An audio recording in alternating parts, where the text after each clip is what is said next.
Filipino. Filipino Bakery sa Kuwait.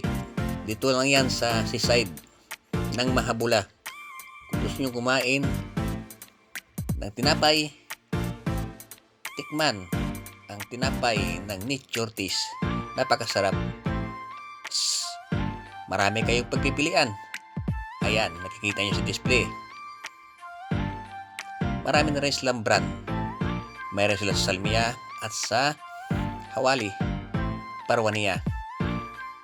Yan ang Nature Taste. Masarap na tinapay gawang Pilipino. Bye-bye!